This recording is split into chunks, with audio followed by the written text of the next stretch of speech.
Welcome to the Rubber Onion Animation Podcast. We're fueled by an active community here, so if you want to participate, Rubber Onion is one word, I'm everywhere, and the hashtag is Rubber Onion Podcast. Use those and we'll see you.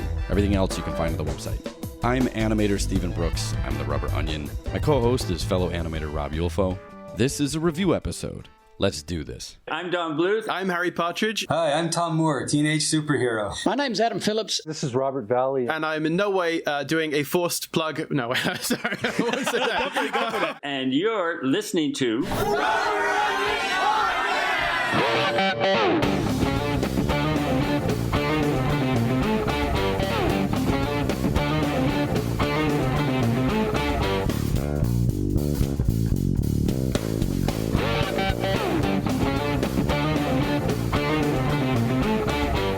Sitting here talking to my friend that's nostalgia for The Office. I mean, it's funny because we would be working in the same office, but we're working on two completely different shows. Yeah. I mean, even when we were around the office, we barely, I think there was times where I said, were you in today? That was so weird because I did not sit very far from you. And you could see me. Yeah. Like, I could see. All you need to do is just, look over your computer. But it's a long shot from literally looking on the other side of the table because I wasn't the computer right across from me, but I was the computer that was like kitty corner to you, right diagonal. Yeah, it was fun. I mean, before we get into what we're going to talk about, I mean, how are things going? Things are going well. Things are going good. Just working, doing freelance, and never leaving my computer again. Yeah, that's it.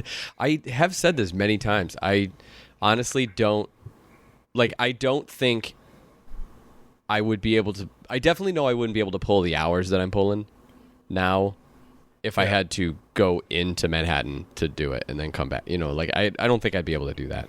Oh, no. So now it's a very strange existence, but also it makes it a little complicated because with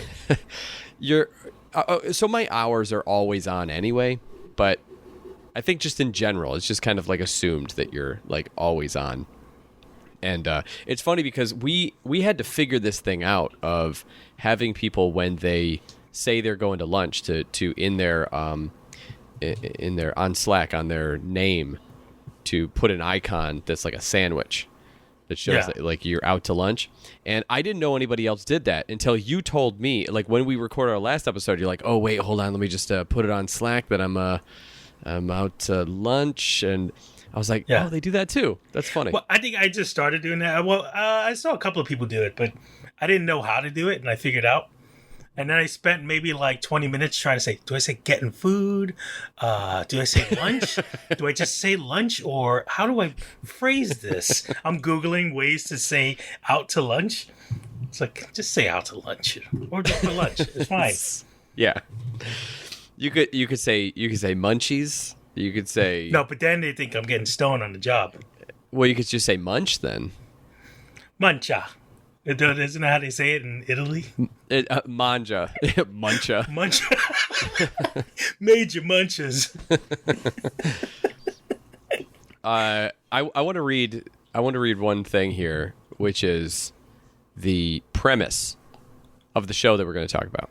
This is off the Wikipedia page. There's a lot of fun things on the Wikipedia page. I'll get to that. But this is what the premise says. Undone explores, quote, the elastic nature of reality through its central character, Alma. After getting into a near-fatal car accident, Alma discovers that she has a new relationship with time and uses this ability to find out the truth about her father's death. Mm-hmm. Now, I will say, overall, that the last half of that premise is it's intriguing. It's after fatal car accident. But that first sentence, the elastic nature of reality through its central, that makes me roll my eyes so hard. And it is and it is exactly why I didn't want to watch it in the beginning. So there's two things that made me not want to watch it. I just want to start by saying this because neither one of us I had to tell you about it and recommend it. And we'll get to your thoughts in a bit. But First, it's rotoscoped. Everyone knows it's rotoscoped. You see it from the. I don't like that style. I think I don't like that style mostly because it's almost like I've been taught to not like that style, because the movies that have come out in that style have sucked. American Pop. I don't Waking remember much Life. of it. Well, okay. If you're talking, Oh, that's like more old school, but yeah. Let's talk about the difference between what we're talking about here. Because there are rotoscoping is a technique. It's a technique that was developed by Max Fleischer right here in New York City, and well, I mean, I don't know if he's in New York City, but I'm assuming it's in the area. But it was basically supposed to be a time-saving technique, because the thought was, we get actors and film some reference footage, and then I can kind of trace over it, and basically just, it's like doing life drawing, but instead of when you draw the person in front of you, you kind of draw them as a caricature, or you can do whatever you want. You can put a funny hat on them or something, but it's just using reference. yeah. But it's just frame by frame reference. It makes sense when you think about it linearly like that. And I know we're getting into technique right off the bat, but hey, we're an animation podcast. You know what you're getting. But what kind of ended up happening was that it did not save time at all. It sometimes made it actually more complicated.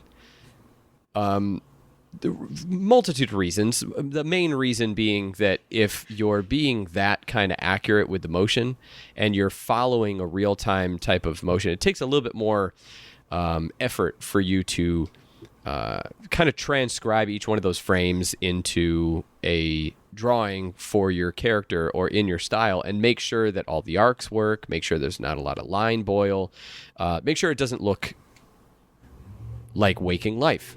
That's basically what I'm getting at. Or like kind of just bad rotoscoping. I mean, you've seen bad rotoscoping. Yeah. So that is a technique. It's rotoscoping is literally just having footage and then kind of, I'm saying trace over it, but I'm using the term trace as in there is an opacity. There's you are drawing on something where you see kind of a ghosted image underneath it, and you're using that as a guide. So that's what I mean by trace. It's not a perfectly accurate trace all the time, but you're tracing the images or the using it as reference. So that's the technique, but then you can do it in a cartoony way, like God, I always forget that clown, the Fleischer's clown. Coco the Clown. Yeah. It could be like that, or it could be like Waking Life. I'm just coming. I think it's just because I said it one time, and now I think it's funny to just keep repeating it. But yeah, I'm not a fan of that kind of thing. I want to make sure that people know that we're not talking about, because even Disney used rotoscope. Snow White. Everyone knows that the dancing of Snow White, and there was a lot of rotoscoping that was done in a lot of films and a lot of even shorts that you might not know, you might not entirely be aware of. The amount of times that a background you see is created but you think that it's traced, or the amount of times that a background you think is like painted but it's actually traced. It's like there's a lot of use of reference in large and small ways. This one does it in a very particular way that I do want to talk about a little later.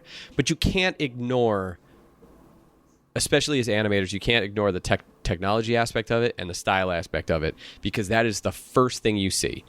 We see a live action footage, we see a trailer, we're like, okay, I see people, maybe the first thing you notice is an actor that you know. It's the stuff that like screams off at you.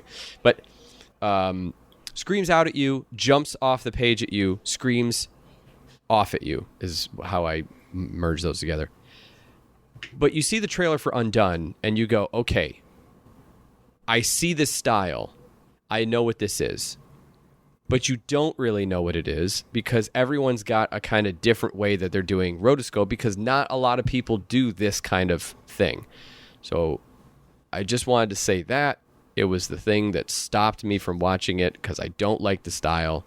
And I've mostly been taught not to like the style. I'll have a lot of things to say about it. And I believe you'll also have a lot of things to say about it. That was the reason I didn't watch it. The other thing that made me not want to watch it was exactly that premise that I just said, which is just like, oh God, we're just getting this time traveled. I don't know. It's just, It's that kind of Donnie Darko thing. I don't know. Like, I guess I liked it when I was younger, but it's one of those things where when things are described like that, it feels like you're, as a younger person, in my like 20s, I'm forcing myself to like these like psychedelic, trippy kind of things. And I was telling you about Fear and Loathing the other day, and how like I thought I liked it when I was young, but then rewatching it again, it's just like, what is this?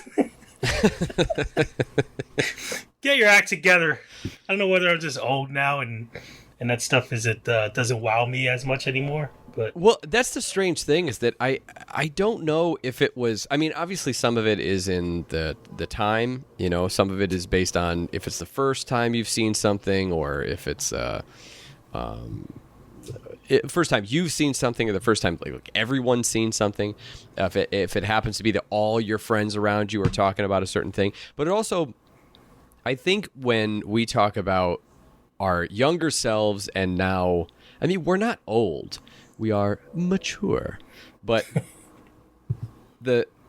when we talk about getting older and starting to, it's more like we're seeing the seams in things. We have more of an idea about how the sausage is made. Number one, not just for animation, but just for anything. We kind of we have experienced some of the kind of wow moments, I guess. Yeah. We also are to a point where we don't really want or need to fit into the flow of what everyone else wants. Like, we're not at the point now where we are taking our identity and attributing it, like what we like, what we enjoy, what we surround ourselves by as us. When I choose the clothes that I'm going to wear, how I'm going to look, like, it feels very different than when I was younger. When I choose the things that I'm going to watch on TV or the music that I'm going to listen to, it feels very different than what I was doing. Not just when I say when I was younger, but at different phases of when I was younger. Like, the big joke that we talk about, I recently watched all the Matrix movies because I realized as I was cleaning up my plate, I was like, oh, you know what? I have this, what my roommate had this, the Matrix Trilogy Ultimate Pack or whatever. And on those DVDs, there are 2 commentary tracks each. One of them is critics that didn't like the films. I mean, they liked the first one all right, but they didn't like the second one or the third one. Like, they gave them terrible reviews. Yeah. And they have a commentary track talking about all 3. They watch all 3 movies and they talk about it. Then another commentary track, again, same movie. Each of the 3 DVDs have this. There are 2 philosophers that are talking about the movie. So you have a critic's commentary track and a philosopher's commentary track. And I will tell you the genius of this. I hated Reloaded and Revolutions, the second and third movie. Mm. Remember that crazy schedule that I was having, like 6 p.m. to 6 a.m., and there was just a lot of there was a lot of times where I was the only one up, and there were just times so I would have that on to keep myself awake. There's got to be something on TV, even I'm not paying attention to it or whatever, but I would play that on one commentary track, and then I would play it again with the other commentary track. Nothing is there is no movie as good or as bad as what either one of those commentary tracks was thinking that movie that they were watching was. It was genius because the critics were being so obnoxious, and they're bringing up all this like Franco noir films and laying all these. It's like this doesn't apply to what you're seeing in front of you, and they were just being really snobby about it.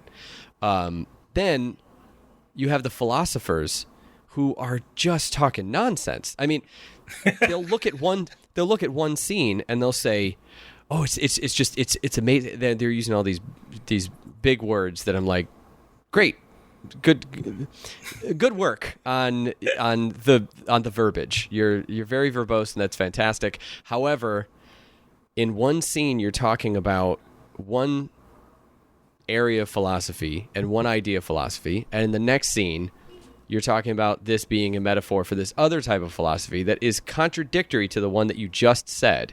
And they do that throughout all three movies. And I'm like, this is not... It's like philosophy references, and I would be annoyed if I watched a movie that said that it was about, I don't know, 80s music or something. And it was just making 80s music references, but didn't make me feel like, I don't know, like they had anything about 80s music. Do you know what I'm saying? Like it's just wearing the coat of it. Yeah. How does that not bother a philosopher? Maybe they're just so excited that they're going to be doing a commentary track for the Matrix. That was a long way around to say that the Matrix, that first Matrix movie, you look at that time period in life, and that was the time of everything. Like everybody was wearing black trench coats. Everybody wanted that special like sunglasses, and somehow everyone became obsessed with like electronic pre-dubstep drum, that kind of thing. Yeah. That somehow swept everywhere for like 2 years. Yeah. And then it became the most reviled style. Like the style in the movie became so out of the popular mainstream so quickly. And the music did as well. But it was the most popular thing for a while.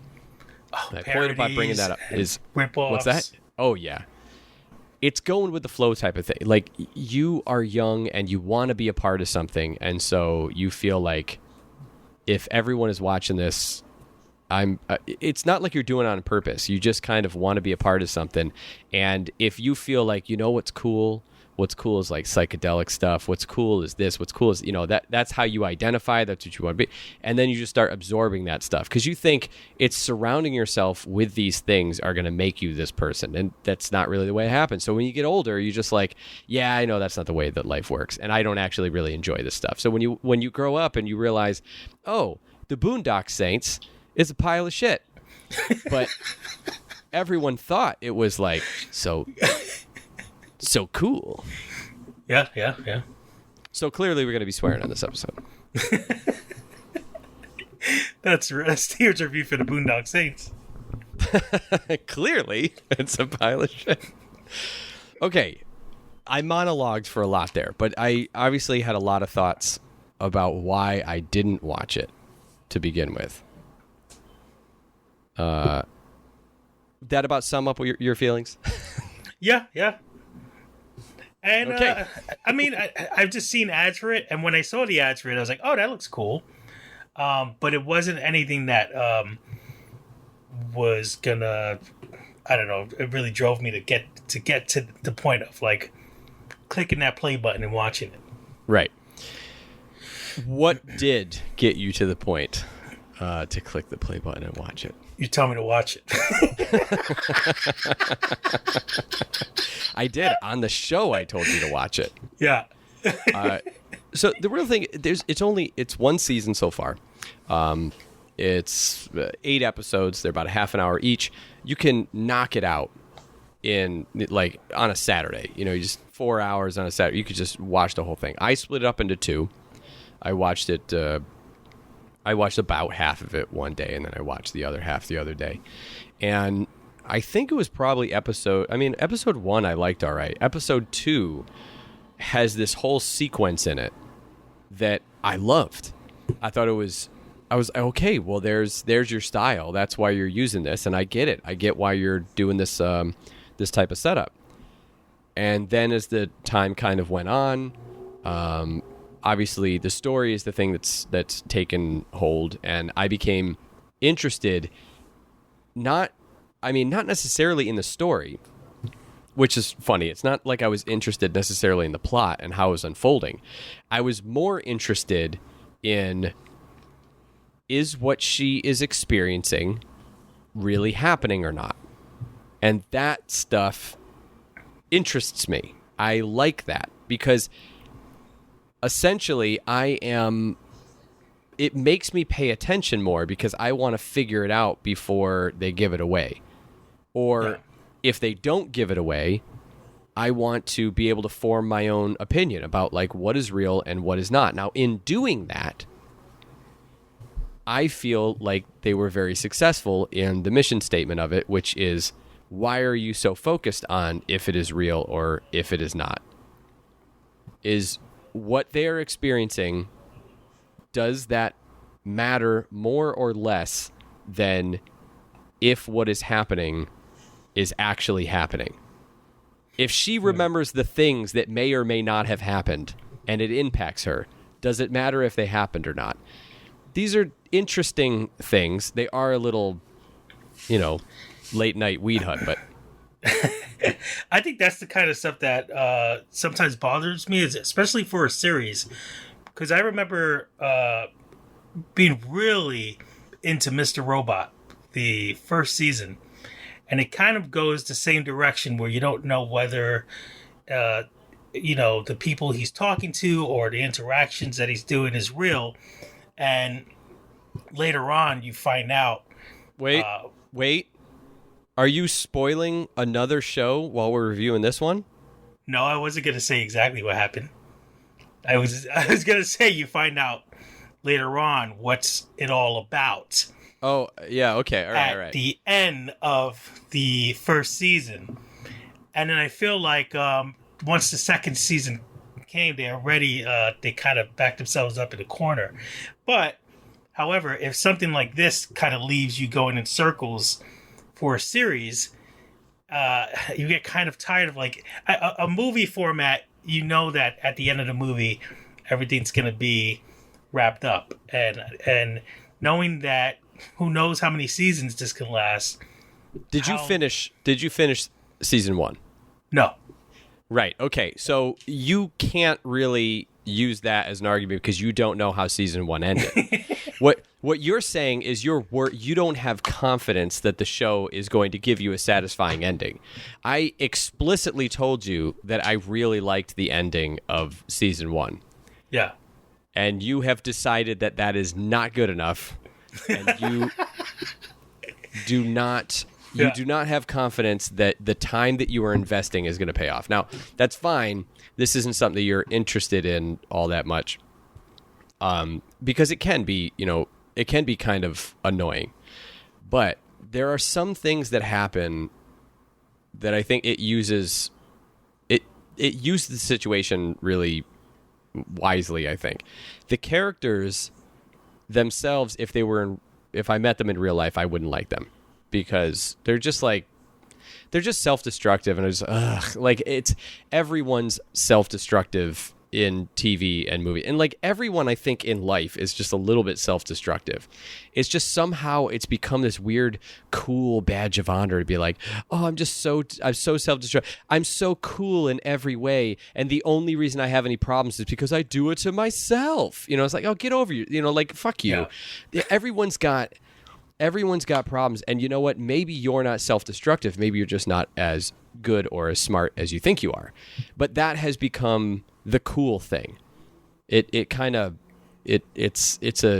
cheap thing to do. It's like in action movies, you have a fight scene, and then it's like, oh, that guy would have won, but that other guy gave him a cheap shot. It's like it's a way to have your character win without actually winning. So you can have your story, but you still have your invincible hero that doesn't actually get hurt because someone wasn't playing fair, or in this case, they're doing it to themselves. They're self-destructive. And so the real story is, can they get over themselves? Can they figure out their own life and figure out their problems so that all the problems in the show wouldn't exist?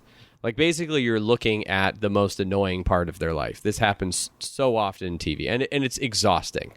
Yeah. I feel like that is what you felt, and I feel like this show sidestepped a lot of those problems for me, which is interesting because I feel like I would be more likely to be annoyed at something like this than you would.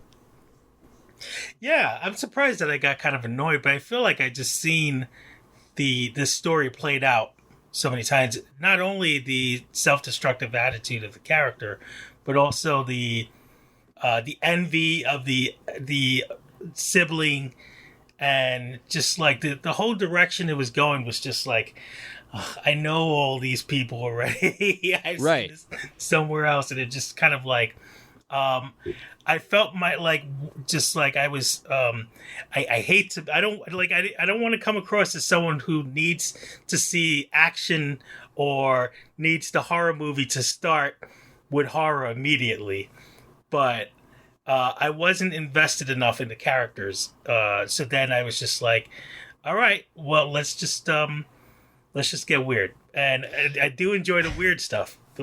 See, I liked the main character, and I liked her sister. I mean, I didn't like them, but I did feel like the actors were good and natural at talking and delivering lines. Like, I felt like when you saw Alma and Becca, Alma's our main character, Becca's her sister, at the bar, they had a very natural back and forth, I thought. And they felt like sisters. I mean, in a TV show, but they felt like sisters. And yeah, you're right. Everyone was an archetype. But for me, the reason why it ended up being good is because they had a story. They had this setup. Let's kind of talk about the plot, I guess. So the plot, broad strokes, is that there's this the main character, Alma. She gets into a car accident on a day where she has a fight with her boyfriend, where she's very bored with her life. She feels like she's going through the motions. She's just doing the same thing, and her life is very boring. She feels like she's not a boring person, but she's in a boring relationship. But she can't she can't dump the guy because he's nice. He's very nice. He's fine. He's like, he cares about her, and nothing really goes wrong. So why would she break up with him? That kind of thing. Becca is her sister, and she is going to be marrying this guy who is the definition of milquetoast. And I believe that we have brought this up many times on the podcast, but he's a doofus. He's a doofus. But again, for Becca, it's like safe. This is like this is what she wants. But it's more like, does she really care about this person, or does she just want to marry them because of some sort of status, or this is just what she thinks she's supposed to do, or by marrying this person she's going to get some sort of stability? There's both questions of stability. They're doing it in different ways, and there's a whole thing that happens. She gets in a car accident, and she wakes up, and when she wakes up, she starts seeing the ghost of her dead dad, who also died in a car accident. And he tells her that, I'm real. This is not, what you're seeing is real. I can prove it to you, and is giving her information that's like, impossible, for her to think like, how would I even know this? Of course he's giving me this information. How would I even know this if this wasn't a real thing, all these things that I'm experiencing? He tells her we have to travel through time and figure out who killed me and set it right. And then all these problems that you're going through are just going to like wash away. They're not going to exist anymore. That's the broad story. Did I leave out anything? I'm trying not to get too into the plot. That's a broad stroke, right? Yeah, pretty much. Yeah. Okay. And that's pretty much like the first episode and a little bit into the second, basically. That's like this is over. And you get that from the trailer. I'm not going to get into much else. I'm going to have to skirt around the outsides a bit in order to talk about it. Rob, how far did you get in the show? I think I made it to the end of the 5th episode. The end of the 5th? You only have 3 more episodes. I know. I do it. I did intend on finishing it, but then I did other things. Right. All right. Well, I mean, that's some to talk about too. That you just like didn't care. There's a lot that they keep going back to. A few things. There's a lot to be said about about relationships, not just relationships between people, but relationships of your actions and time, and how one thing leads to another thing, leads to another thing. That's pretty common time travel-y stuff. That's fine. But there is something in here where, so she has, they, of course, when she goes to see someone, and this isn't really giving away anything. Obviously, she's going to go see someone. She's going to explain what she's seeing, and this person is going to think, yeah, you need to take some antipsychotics. Because, of course, that's what it sounds like, right? Sounds like she's, like, schizophrenic. But, of course, she doesn't think that she is. I think that is when things became much more interesting for me, is I paid very, very close attention to this information that she has, that she's working off of. Could she have gotten that any other way other than someone telling her from the past? Like, is he giving her information that she didn't already have in some way? And there's a particular scene where they play with that idea, where it seems like she is like seeing this person's past. She's like reading her mind, kind of thing. And it turns out that there's a very obvious reason that's sitting right there. It's like, oh my God, you got all that from this? It's like, no, I didn't even see that. I was, where in the show, it's true. She didn't see that. We didn't see that. But that doesn't mean that someone who is psychotic might have seen that and absorbed in their brain, and they're experiencing things differently. So I was paying very close attention to things that there was information that was being shared between her dad and herself, and never shared outside of that, which can be described more as an experience. And then there's information that is being shared with her that she uses, and to the outside, to someone else. Can you explain that in another way? They were very clever in hiding all of those things, which I appreciated, which kept me interested. But what I ended up getting was a lot of moments where she's playing with time, and she'll do something and she'll kind of mess up, and then she'll be able to go back and she'll be able to change it. And then she goes up and she acts differently. That plays with showing how she's growing as a person. She's realizing that she can't just say everything that comes into her head, because just saying what you think, that's just being a dick. That's not helping anyone. Sometimes thinking outside of yourself for something bigger, and those kinds of things. I think it was wrapped up in a very nice presentation. But if you think that this character is a character that I've seen before, it's time travel stuff, or they're not going to pay off, like, you've already made up your mind at that point, which again feels like that's something that I would do. Yeah, it's weird. It's like we're kind of switching places with this one, but there is an interest in it. I think you definitely have to be in the mindset for it. Yeah. It's kind of like listening to, like, probably, like, let's say after this, I can't listen to like Pink Floyd and just and get into it at the moment, because I'm just not in the mood. But maybe later on, if I'm jarring or something, I could have it on. or something. But I don't know. Well, I'm going somewhere with it. But I don't think so.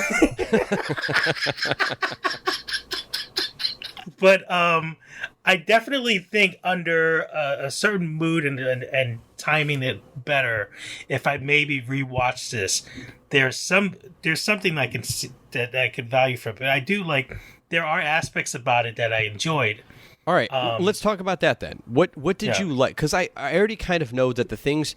It seems that the stuff that you didn't like was the broad strokes of the show. You don't like stories about those kinds of characters because you're done with them. You've seen them already. You're annoyed by them. They don't interest you at all, so it's not going to hold your attention. And if you don't care about the characters, then you're not going to care if they develop or they grow.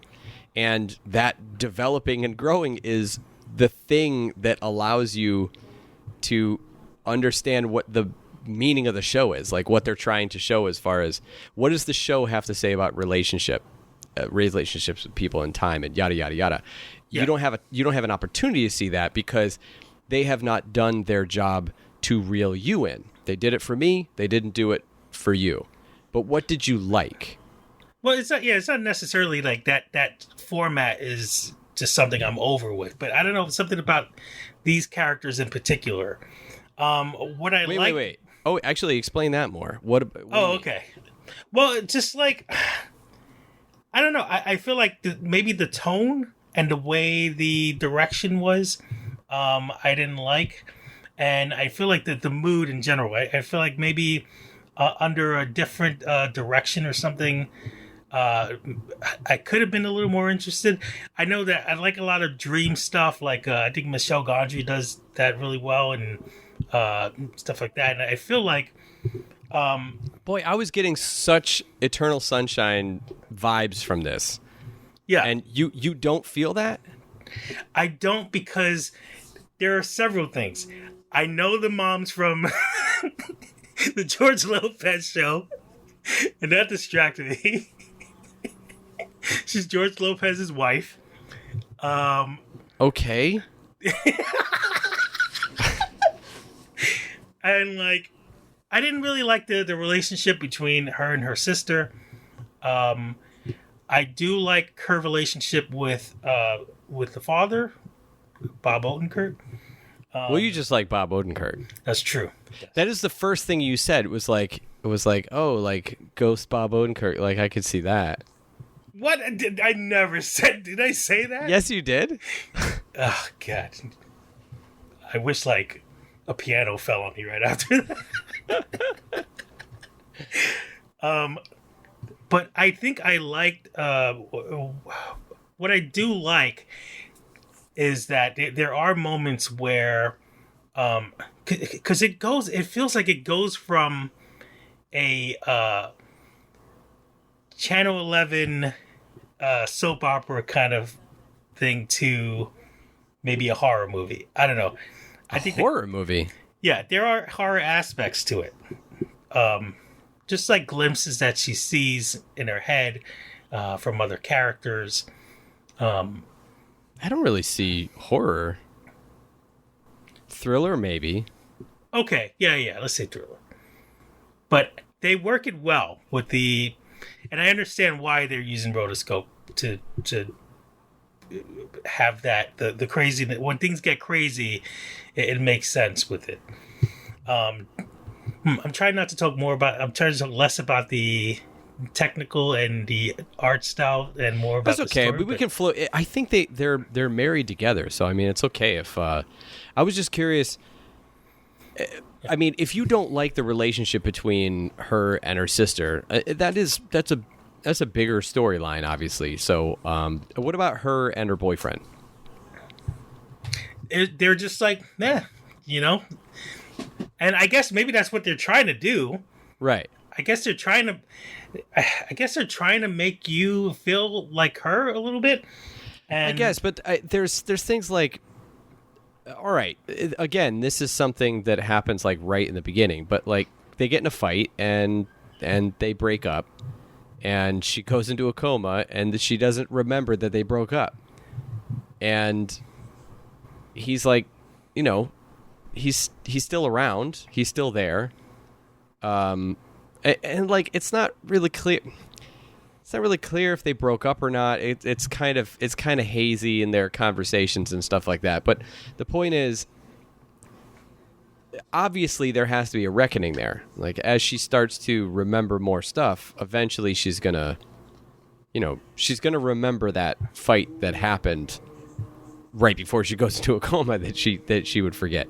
So obviously there's a bit of that tension that's over it, like what happens. And I guess if you don't like, it's not really that I cared anything about their relationship exactly, but I did feel kind of like that she did. Like he's a decent guy and she's decent. Like they're decent people, but they're shitty in their own way. Like he's nice, but that what he did was a shitty thing. But he thought it was like I do believe that he thought it was like a nice thing to like, she's so happy, so I'm just not going to tell her. But it's also, it lines up with what he wants, which is to not break up.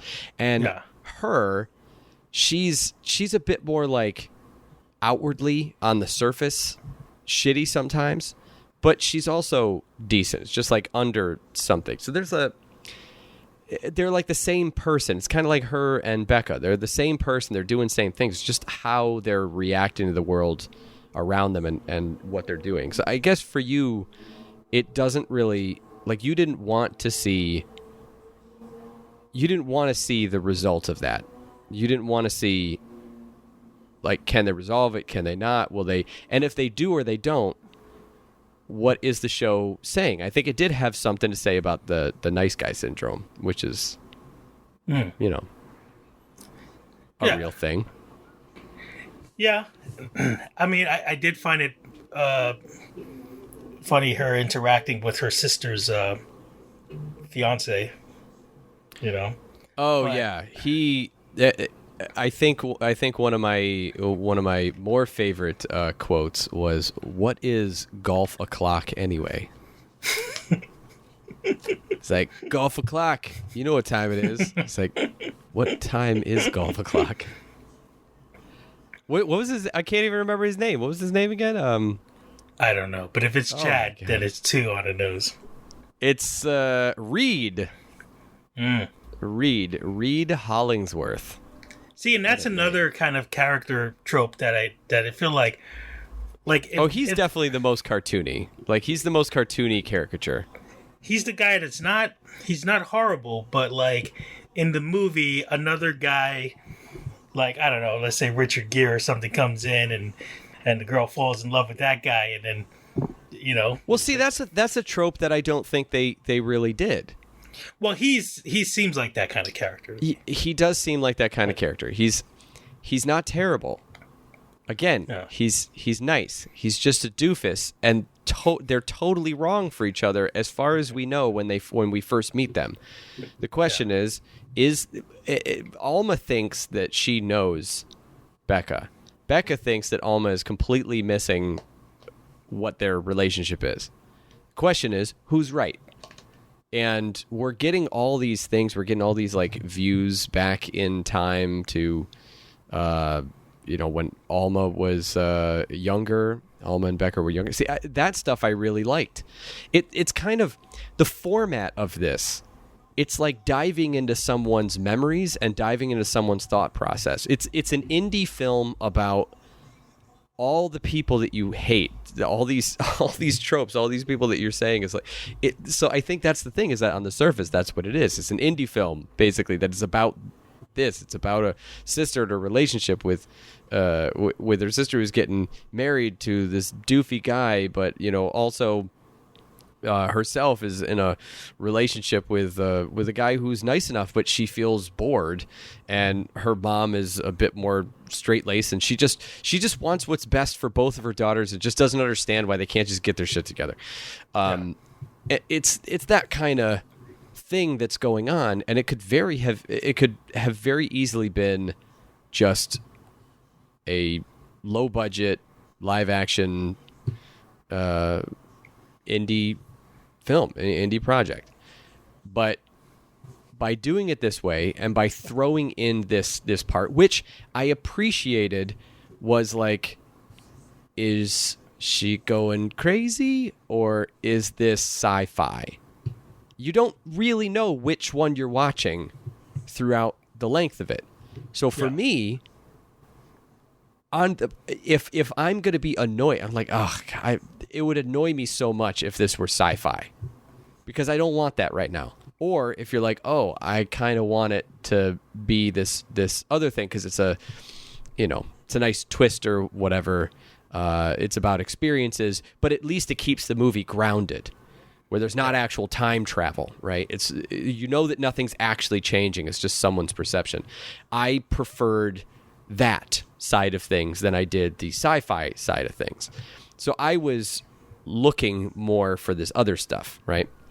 And they did a really good job by balancing it, where depending on which one you wanted, you could look at either one of them, I think.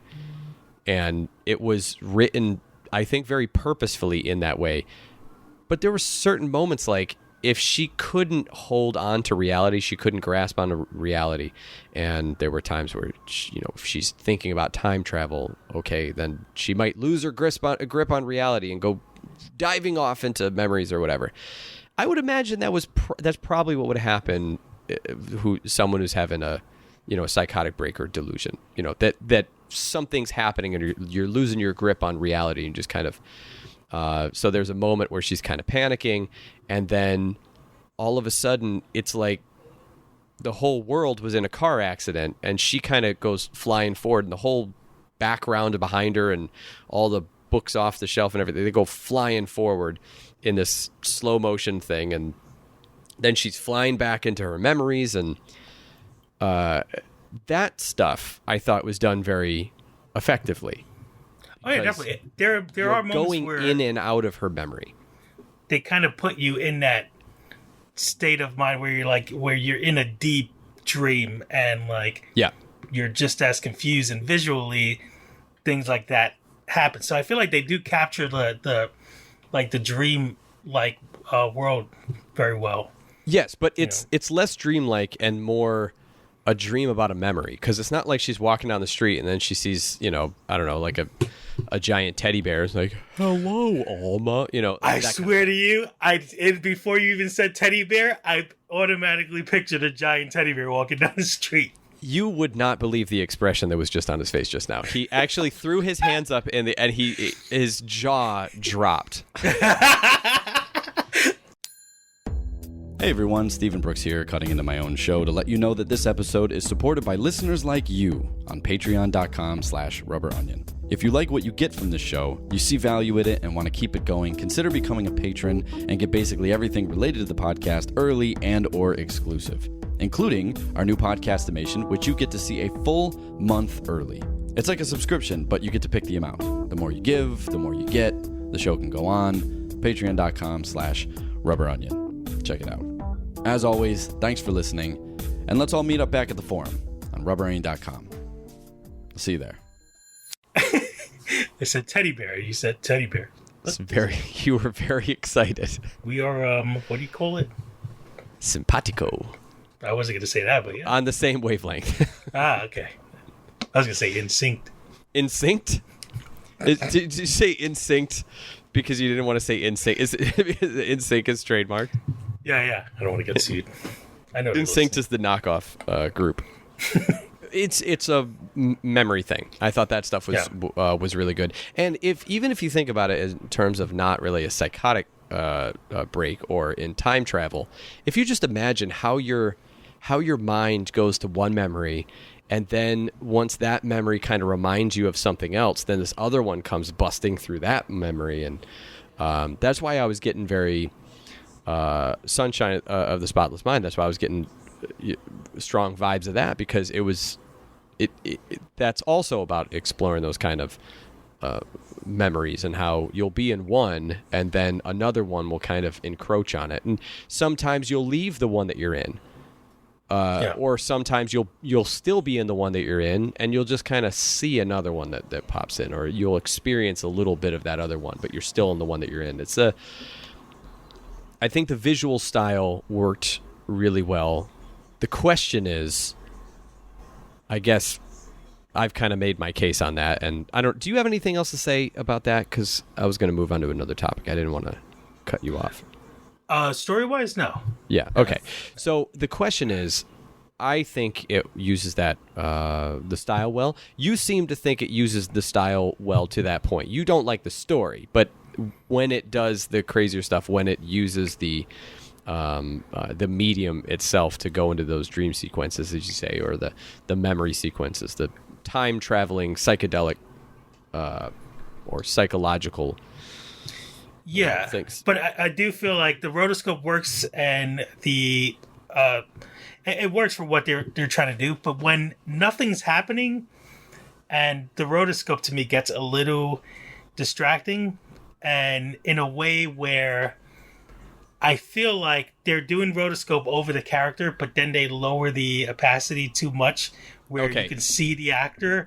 All right, so there's something there, but it's not exactly what you think it is. So I did, of course, look up a lot on the behind the scenes and how this thing was made, and there's a few kind of cool things about it that we'll talk about. The first thing, let's say that about the shading, because that's the first thing that you would notice is that the shading on the face it's not hard shading. It's not like Scanner Darkly. Let's go another Richard Linklater fail as far as I'm concerned. It's not hard shadows or hard edges. It's very soft, and it does look like there is a shading, especially on the cheeks. You'll notice on the cheeks, basically all the gradient that is around the cheekbones. You'll see that a lot, and you're partially right, where they did take some of the footage, but they didn't trace it over the face and then have the face shine through. What they did is they took out those parts and they kind of remixed them, basically. So all you get is the shadow portion and turned it into a transparency. So the shadow portion is the only thing that they're using, that they're putting on top. They're not using any of the footage from the eyes or the nose or the mouth or anything like that. It's only the gradient shadow.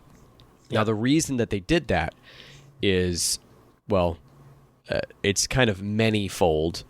The guy who is the series director, it kind of annoys me that it says it was created by Bob Waxberg. It's always hard for me to say that, his name, but he's the creator of BoJack Horseman.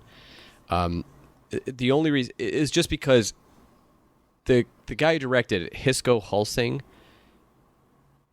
seems entirely responsible for the look and the feel, and he's the series director. He directed all 8 episodes. And this guy he's a fine painter himself.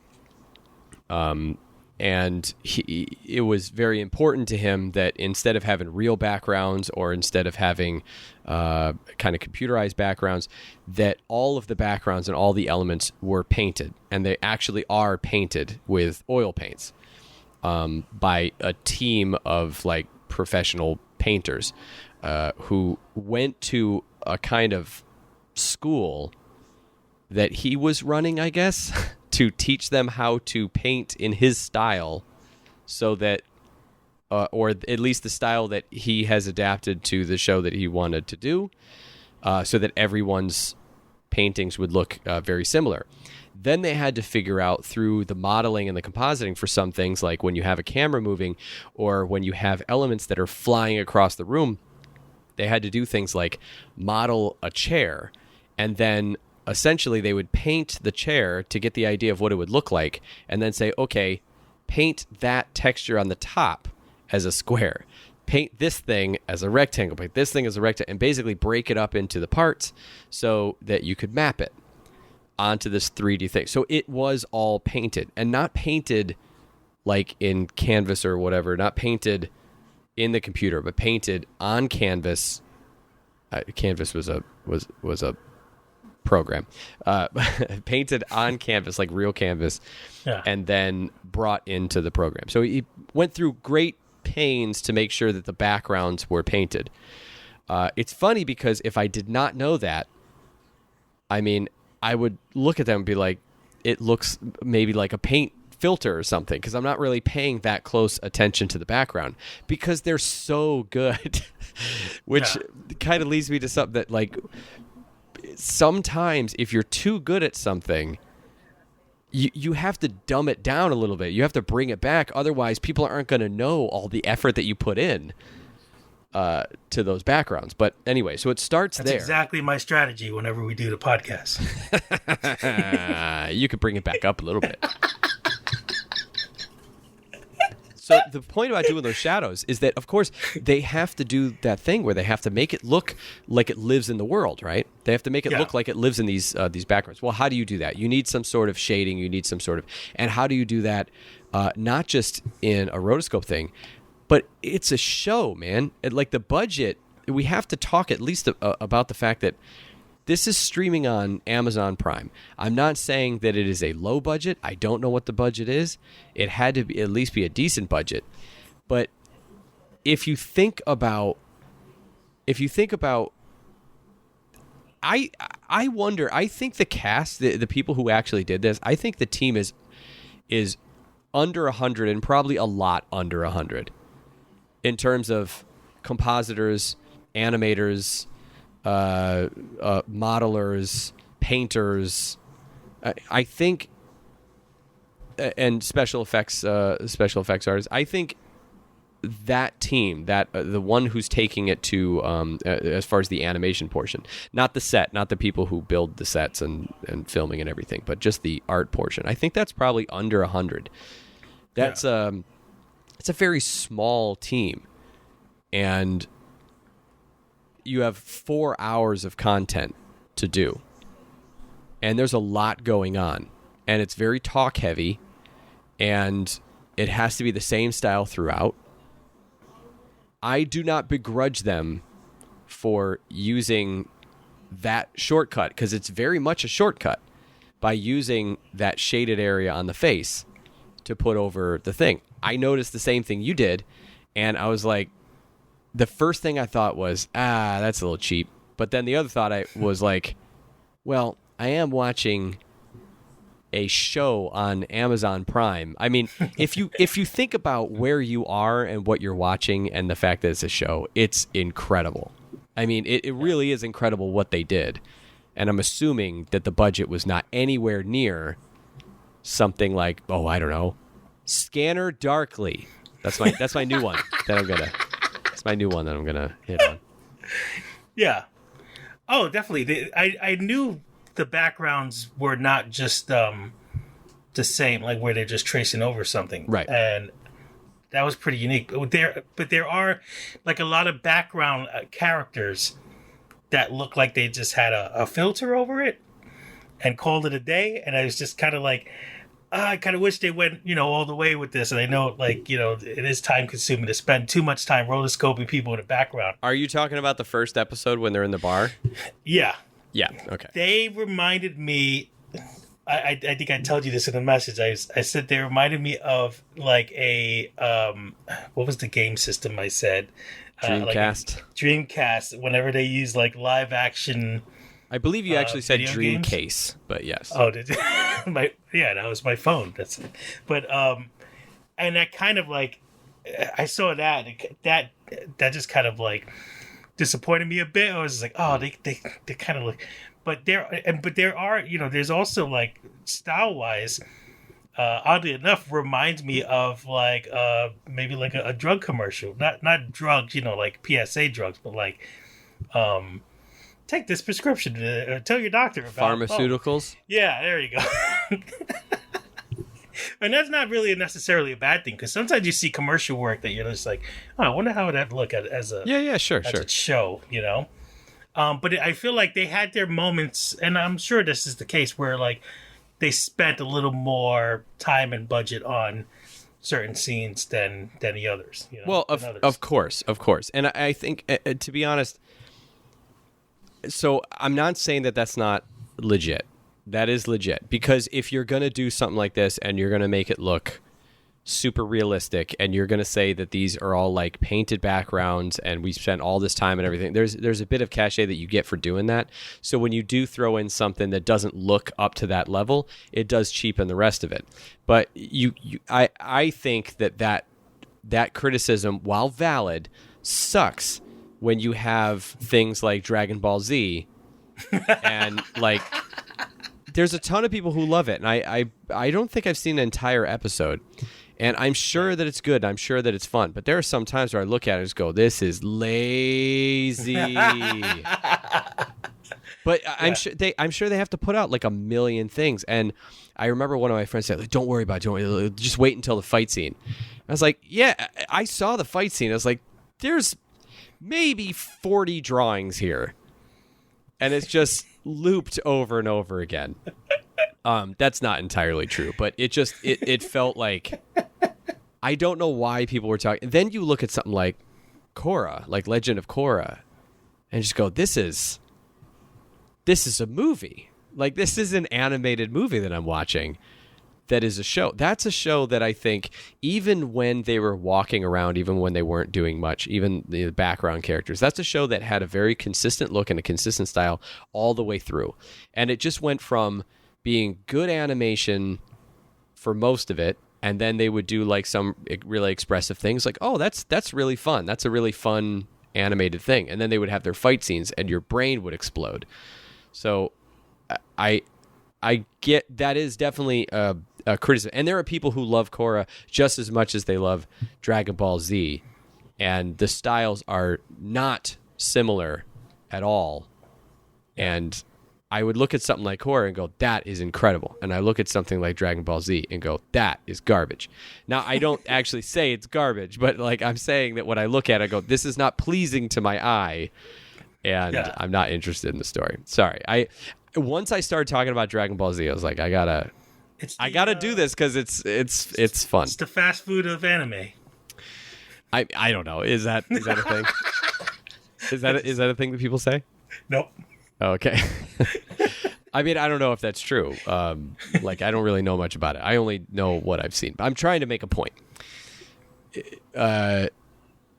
So anyway, because we said so much about the style, and said so much about that, the amount of effort that goes into something, it does hurt sometimes as an animator to look at it and be like, I know how much effort you put into this thing, and I know how little effort this other show was, or not necessarily how little effort, but how little, like, it's very clear from top to bottom that the person who is directing these episodes was an artist through and through. Like, you could tell. See, in those moments, I'm thinking he's cutting corners, but he's doing it in a way that he thinks is not going to downgrade the look of the show.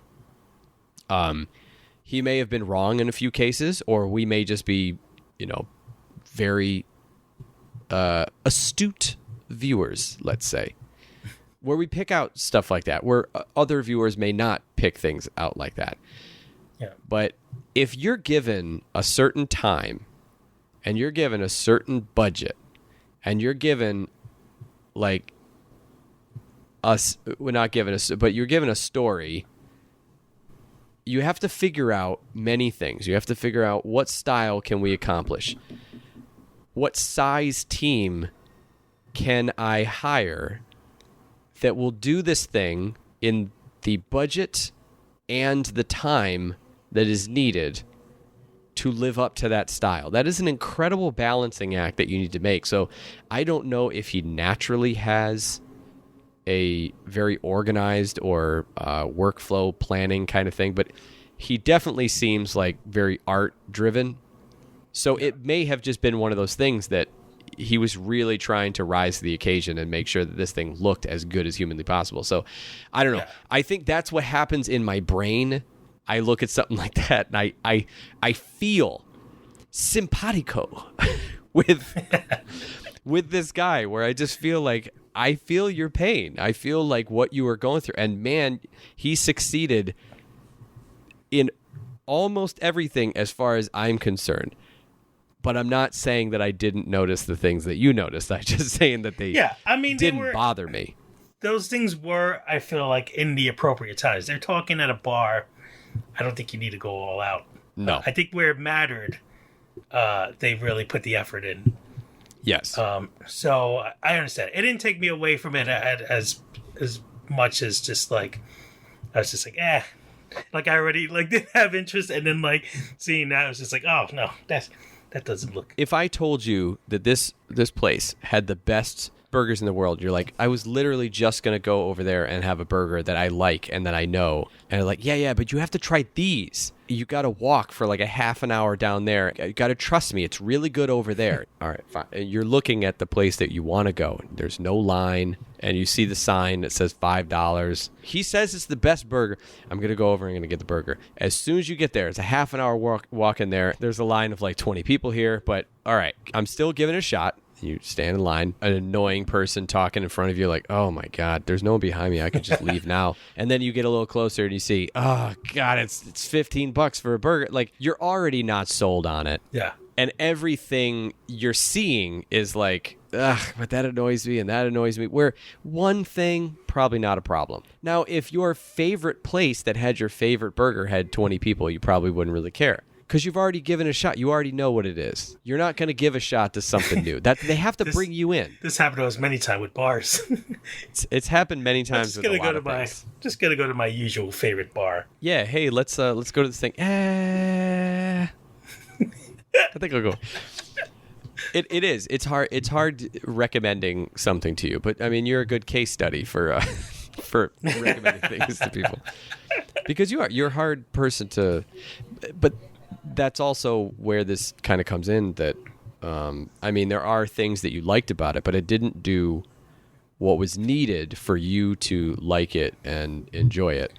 Yeah, I think I'm gonna go and finish the rest of it. You think probably so? Maybe even after this, but like okay. Yeah, I feel like in another mood, maybe I need it to be night. You know, I feel like I didn't. No, you'd fall asleep. That's true. There was something holding me back, and then I just kind of picking at little flaws that I didn't. But there are things in there. You know what I think was probably holding you back? What? The fact that you didn't want to watch it, and the only reason you were watching it is so we could talk about it on the show. That's true. Like, like the thing is, if you would hear a recommendation like you should watch this, I think you'd like it, and just go, you know what? I might like it. I'm going to sit down. I'm going to watch this. Then you're wanting to do it. But if you're like, oh, I should do this. I should sit down. If you're saying should, that's a bad thing, because you're going into it like, I already don't want to do this, but I guess, and because in your mind it's like, I'm sitting down on the couch. I would rather be watching 90 Day Fiancé because that's what I would be doing right now. Yeah, pretty much. Oh, this relationship's nothing like Big Ed and whatever that other girl from is in 90 Day. Don't you watch the show like all the time? I forgot her name at the moment. Okay, cool. But yeah, there are a lot of aspects that I think that I can revisit. Maybe after I watch the final one. Are you tapping your hand on the table on the desk? By the way, I am. I'm keeping because I have heard that throughout this episode, and it just occurred to me that what I am hearing is the same microphone that you're recording on, which means that it's definitely being picked up. Which means I have to. What is this? An hour in? Apologize for not being able to have the time to go back and cut out all of his. Is it my hand, or is it like something else? Wait, no, that's what? I was like, I was trying to go for like something mystical in like the show. No, I don't like that. Completely turned. It's if it's not the hand, it's something else. Unsexual. So okay, back to the style. Yeah. So there's obviously we already know the thing they film, but how do they film? This part's really interesting. You saw all the sets, like the bedroom and everything like that. Here's kind of a cool thing. there were no sets. So that bedroom was not a real place. The hospital room, not a real place. Like, if they're sitting at a table, there's a prop table that's there. If they have to pick something up, there's a prop thing that they can pick up. But it's basically like a blocking phase of a play, where in the hospital room, it's just kind of walls, like partitions that are set up to show the space that's there, and kind of like little parts on that wall. Very not cheap, but it's just separator walls that they kind of say, okay, here's where the window would be. And she is on a hospital bed, like a real actual hospital bed. So it's anything that she's on, anything that they're sitting on, maybe like a couch or something like that. Those things would be real. All the rest of the stuff, there's no carpet, there's no wallpaper. It's not a real place that they filmed. They had one like warehouse, basically. They had one place where they got all these props and they got all these things to put in there, and then they set up their cameras and they filmed. And so they got all their reference footage, and they took that information, and after all the filming was done, they took all that information, and then it was just, you could call it post-production, but it was just production from there on out. So, I mean, you've seen some of the early footage of, let's say, I don't know, like Alice in Wonderland, right? Where she's kind of in a room, and there's like nothing there, and she's just kind of like running around. That's what it was like. It's basically like a stage with no actual set, just very simple things before they premiere on opening day. It's just the stuff to interact with, just to make sure they know where to block stuff out. I thought that was very interesting.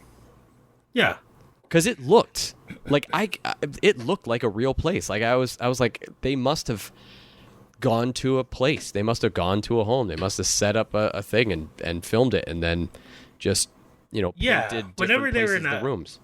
Whenever they're in a house and stuff like that, I think the second I realized that the backgrounds were painted when they went back to, like, it was Halloween in her childhood. Yes. Yeah. And I loved the backgrounds there. And I was just like, oh, that's pretty cool the way it looks, because it doesn't look like it's been traced from something, but it looks real enough to be in their actual environment. Yeah. That completely doesn't exist. Yeah. They just made, that's just a painting. That's like they came up with the idea of what it was going to be, and they just painted it. That's great. I think that's awesome. That's awesome. It's very special, and it's and it looked seamless. I mean, it looked like a real thing. Then there are also, obviously, you take the footage. There are people who then trace over the footage to give certain things, like, here are the different colors, here are the different places, this is these are the accents of the eyes, and then there are people who fill in those colors, and then there are compositors who then bring in the lighting. They'll light the thing, and they can light it based on many different they can do kind of a bump map, they can or displacement map, they can fake it in a way where they can get some light onto the face in some sort of 3D structure that's, I guess it's kind of like an advanced bevel, if that makes sense. It's just like that type of filter where it's just light on one side, dark on the other side. They kind of do something like that. It looks all right. And then in scenes where they really need it, they use the real shading of the face. They don't do it all the time. Or at least if they do, it's not noticeable all the time. Sometimes it's pretty noticeably like, that's not the real texture. But then other times it's like, oh yeah, that looks like the real texture. It just looks like a really high contrast version of a texture that was taken. It just looks like overproduced, overprocessed. But again, it's whatever, you can kind of get it. But then there were things like when the background breaks and things kind of explode and they go flying toward the screen, they're flipping all around. Those were modeled And then those need to be painted and done in a specific way so that they'll fly toward the camera in a specific way. They'll rotate and spin around in a specific way. There's special hand-drawn animation that's done. There are, for special effects sorts of things. There's transformations that are done. There's shots that are combining shots, right? So they have to do like footage stitching. They take they do where she's going through life and she's changing ages, right? She'll be holding someone's hand, and then it kind of focuses on the hand, and then they're different people, and then it happens again. She's reaching for something, then they're different ages, and so there's all sorts of those, and all that needs to be completely planned out and locked in. And then I think that was episode 2. He talks about episode 2 is going through all that phase as she's tumbling through time. And it's a very complicated scene. It's basically like the animated version of a oneer, where it's just one thing happening after another, where you have to stitch it all together. And it's really, really hard to hide the seams, because if you've ever tried to you could do one project, but if you ever tried to take that project and stitch it to another project, it's very difficult. So you basically have to use a third project. It's like project 1, project 2, and then project 1A can be the stitch between the two. Yeah. Or it could be project A, project B, and then those are capital project A, capital project B, and then your stitching project is project lowercase ab is the stitching project. There's all sorts of weird ways that you could do it, or you could just combine the two things together. So you do one, you do the other one, then you bring them into the same project, and now it's one massive project capital AB. It's a lot. It's a lot to do, and I thought it was very clever and very well done. I know I would get fired immediately if I worked there. I think you could trace just fine. Yeah, I could do the roller scope. I can't even say it. Roller scoping. Rotoscoping. That's when you rotoscope a roller coaster. See, I was thinking rollerblades. Ah, yeah. It's just you just have a telescope on rollerblades. You think of all the accidents that happened from that? Land ho, brah. Really? Nothing for that? Nothing for pirate rollerblader guy? Surfer pirate? Sure, surfer pirate, but then that would be surf. Yeah, okay. I was going rollerblading because roller surfer pirate. Mm-hmm. And we're done. Get it? Are you trying to like Undone? Yeah. Do you have anything else to say about the animation? Other than the parts that kind of do me off, but I feel like yes, it is necessary. I think it is a good concept, but I do wonder if I do have interest, and I think it's because of the animation aspect for it. Much like that Van Gogh movie that was all painted frame by frame. I have not seen it yet. Right. But there is an Vincent. interest. Yeah. There is an interest in me seeing that.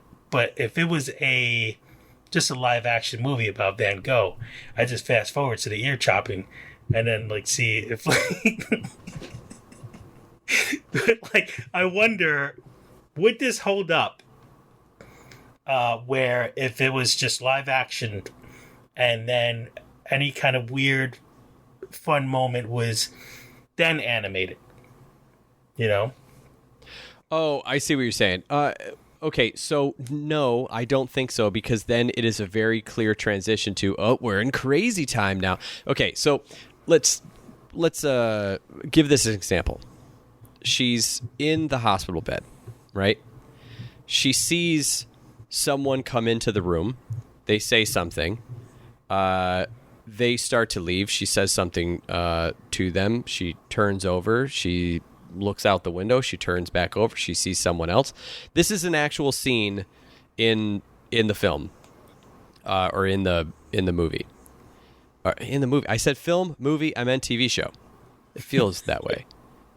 Okay, the first person that she sees is like just a, it's a stranger, someone that she doesn't know.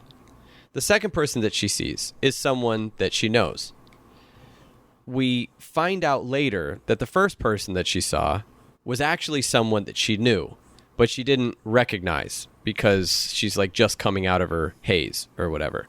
And that becomes significant in the plot, right? Now, if you were to have any time where something goes crazy, it goes animated, you can't have moments like that as well. Those simple, understated moments of, is it real or is it not? Can she trust what she sees? What is she experiencing? You can't have that because now there's a very clear separation between the live action and the animation. There's a reason it needed to be all one thing.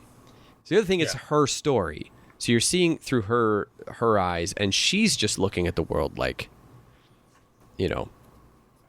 she's in this crazy animated that feels like real life, but it also doesn't feel like real life. The whole point of like in the beginning where she's like, this doesn't feel real. So what's even the point? There's no consequences, and that's kind of the thing that they played with later on in the season. I think she actually says that at one point, because not only she's thinking about time travel, she's like, none of this matters, because if I can just change what happened in the past, none of what's happening right now matters. Which I think a lot of people feel when they watch an animated movie or an animated show, because like none of this matters. It's all created. It's all animated. I feel like that stuff puts you into her position. So I would very strongly suggest that the show would not work at all if you had it live action that just went straight into animation. The only way that would work is if it benefited the story to know when you were going into Crazy Town. Was that a band? Crazy Town? Oh, you know what? I think it was. Wasn't it? But they're not the come my lady, come my lady. I think it was. Yes, Butterfly. Yeah, Butterfly. Yeah. Oh, I hated that song. Was that? It came out in high school or something? Oh, it was so bad. Ugh. Yeah. No, I liked it, obviously. Definitely. I liked it, obviously. I thought that it was it used the style well, which is a difficult thing to do because I don't tend to like that style. The other thing that I will mention is that obviously there's a tragedy at the center of this. Her dad died when she was young, right? And it affected the family. It affected her mom and how she went through life. It affected her daughter. It affected his daughters. It affected her and her sister and how they went through life. And seemingly their relationship, the relationships that they could form between each other and with their partners. And there's a lot there that starts from here. So it makes sense that whether it is a real thing or whether it is in her head, it makes sense that this is an important factor in her life that she is acknowledging, that if would things be different if that hadn't happened, or are we just who we are? Like, how much does it matter the order in which things happen, or that things happen? Like, was I always going to be like this? And, I was watching another show, The Leftovers, and everyone said that it was amazing. And I kept watching. I was like, you know what? I can see this being really good for, like, when it came out. Just because, like, maybe it's kind of given vibes of, something. I could feel it being really good in, like, 2008. Or 2007, that kind of feeling. Like it. Looks good. It's not hitting me now. I've seen it before. It feels old, and it's just not getting me. The emotions and all that. And then I found out that it came out in like 2017 or something like that, and I was like, I could not believe it. I could not believe that this show had been so revered. And I think that I think there are people that are listening to this now are listening to this going, well, I don't believe anything he says anymore, because this was one of the highest rated shows and is the most recommended show to me that I have to watch it. And the ending is just you're going to be crying and bawling. And like, I could not care less about the relationship that is at apparently the center of this whole show, which I felt was so underdone. And all I never wanted an explanation for anything. All I wanted was, I just wanted to see, what do people do when there is an unexplainable tragedy at the center of something. I want to see all the ways that people react to it, and I want to see what the show has to say about that.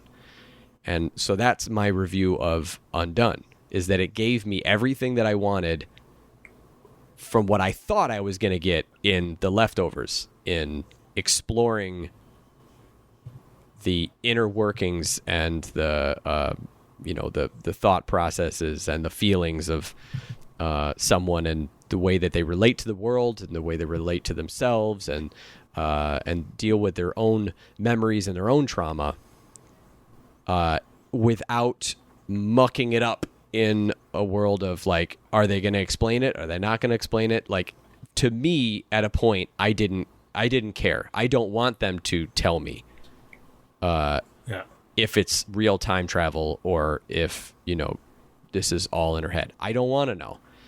I feel like you're saying everything you need to say with this. And that is where I'm going to leave it, because you have not seen the last 3 episodes. Then we can talk. But I'm not spoiling anything. I refuse to. Yeah, I do like some stuff where they're just like, we'll leave it to the audience to figure out if Tony Soprano died. Yeah, okay, I'll let you get by on that one, because that one's old. Everyone knows that. I didn't hate The Leftovers. I thought The Leftovers season 3 was good, and they were really trying something. But man, I don't know. I think they did, like, every time I started to get a little close to one of the characters, it was just like, oh, we're done with that story now. Let's go over here and watch this person cry. And I'm like, I don't, all right. I watch this person cry. I need more explanation. Like, anytime that they said there's two characters at the center of, like, right in the beginning, right in like the first season, you meet 2 pretty important characters that are brother and sister, and there's only one moment in one episode that I truly felt like they were brother and sister. The rest of the time, I felt no connection between them at all. And that's kind of my point, is that I felt like this was a family. I felt like this, and I also felt like I've seen relationships like this. I've seen, people that are in partnerships like this. I've seen a mom act like this with her kids, and so anyway, that I think was the strongest aspect of it. Yeah. Yeah, I am interested in seeing where it goes. So I will continue to watch. Rosa Salazar is the actor, the main character, Alma, and I think she's awesome. She was great. Yeah, I like the main character. She's very, very natural. Now, I said how this was. It says it was created by Raphael Bob Waksberg, right? The guy who is the series creator of BoJack Horseman. Yeah. So I went on his Wikipedia page because I was just curious, like, what else has he worked on? And then I started reading his early life. I don't know who writes these on Wikipedia or who edits these, but I'm just going to. It's not very many sentences. It's just a few sentences, but I'm going to read what it says in his early life. Bob Waksberg was raised in Palo Alto, California, with his 2 sisters. He is Jewish. His mother and grandmother ran a Jewish book and gift store, and his father helped Russian Jews emigrate from the United States. Growing up, he was influenced by shows like The Simpsons, Seinfeld, and The Larry Sanders Show. He was diagnosed with ADHD. And his academic performance in high school was poor. But through participating in theater productions, he met illustrator Lisa Hannawalt. Hannawalt's drawing inspired him to create BoJack Horseman, and she became the show's production designer and producer. Bob Waksberg attended Bard College, graduating with a degree in theater and performance in 2006. Bob Waksberg was once a roommate of Bob Waksberg was once a roommate of Adam Conover, creator and host of Adam Ruins Everything. End of section. I do like, through participating in productions, he met Lisa Hannawalt, and he once was a roommate of Adam Conover. Adam Conover and Lisa Hannawalt are married. Oh. They don't say that. I just know that. But yeah. I'm surprised they didn't throw that in there. Yeah. I was just curious. I was like, okay, what else was he worked on? You know, I tried to get an idea about who's worked on what, so I'm prepared when I come to talk about a show. And as the creator, I wanted to read a little something. I just started reading through. I was like, who writes these things? And what did they decide this was like the most important information to share about it? Like, also, he's younger than I am, which is annoying. Yeah, I always hate that. Younger, more successful people. Yeah, it almost feels like Norm Macdonald wrote that or something like. I mean, I guess. Oh yeah, and he's Jewish. That's not a bad Norm Macdonald impression. He was he was diagnosed with the ADHD. You know what? Turns out we can do a pretty decent Norm Macdonald, I guess. Mm-hmm. Mm-hmm. I'll add that to the list of Norm Macdonald, Meatwad, and Scooby-Doo.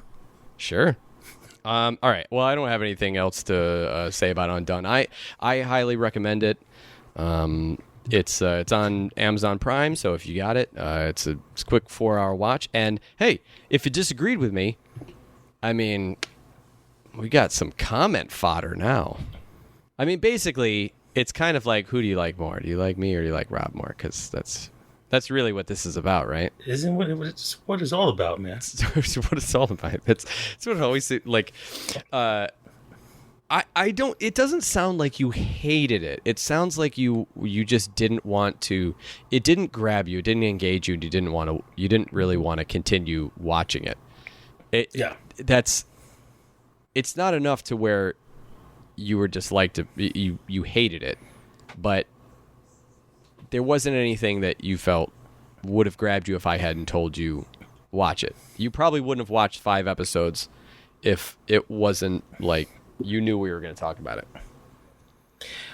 Maybe. I mean, I'm also the type of viewer that if somebody, I feel like I have to have my hand held to watch a series, and I'm a better watcher when there's somebody watching it already. So if I'm walking into the living room, somebody's watching the show, I'll sit down and watch it with them. That's how I got into Breaking Bad. That's how I got into like other shows where it's just like I think a lot of my like almost kind of like seeing their energy towards something and kind of getting excited that way. But I think there is enough here that holds up where I can technical stuff and story wise, I think there's something there that I do admire and respect about it enough.